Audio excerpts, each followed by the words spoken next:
What struck me when I was thinking about going to Olin, and what felt very true when I was there, was that it was a school about business, leadership, and management, which are really different things. You can know how to make the right business decision, but not necessarily how to lead others toward realizing that decision.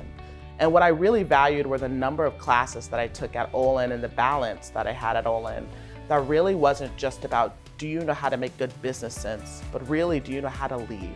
I left the Marine Corps in 2014, and then I had a couple months before the MBA program started at Olin. And Olin actually helped me find my first sort of post-Marine Corps career opportunity, which was a 4-month internship with an awesome family business here in St. Louis. And then I jumped into Olin's full-time program in 2014. The program was great for me. It's that you have this sort of natural inflection point or transition period in between leaving active duty and figuring out what's next. And the full-time MBA program was a great 2-year pause to sort of retool and equip myself for whatever it was that was going to be next. I think by far the most valuable thing that I gained while at Olin was the connections with my peers.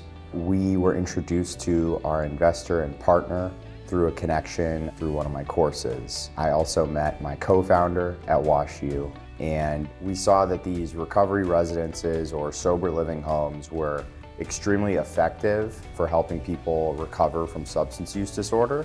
So the fire that got us really started was this idea that if we could provide a useful software tool for these organizations, we could collect critical data on the back end about what's actually working in these homes and ultimately be able to build a case to support recovery housing getting more funding, recognition, and insurance reimbursement that we felt it deserved. I work at the Gates Foundation. I oversee a team and an office that focuses on our business operations, our cross-divisional strategy, and our leadership engagement. I love that I get a chance to truly wake up every day and think and do things that feel audacious. For me, I used to feel really daunted by how complex and insurmountable so many business or global challenges might be. And Olin kind of gave me the sense to sort of say, well, let's begin. You know where to begin. And that really matters to me a lot. What Olin is doing around family business and private business, particularly through the generous donation of the Koch family, it's been really cool to see the momentum that that organization's getting. For me, the class that Spencer Burke initially championed around family business, the quest for best practices, he's been someone over the years that I've consulted with on my own journey as I think about how our family business can not only survive, but thrive during this succession and transition process. And the things that we discussed in his class were things that really helped my brother and my dad and I navigate some of the transition discussions that we were having. I'm extremely grateful for receiving the Emerging Leader Award.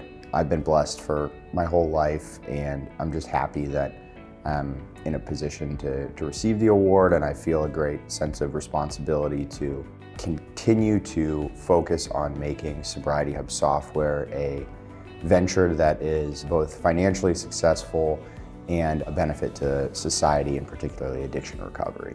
To receive this is really cool and humbling, and I'm grateful for the opportunity to highlight the good work that our team's doing, and grateful that I'm only in this position because I had a father, who was quick to trust and empower and allow my brother and I to take the helm and begin making decisions on our own. I think whenever there's someone that's being recognized, they're always standing on the shoulders of giants. There's always an entire group that is in the room with them. And I also believe that for me, being an emerging leader is more reflective of something I aspire to be. I'm really honored, I'm really humbled, and I think about it as a really incredible responsibility.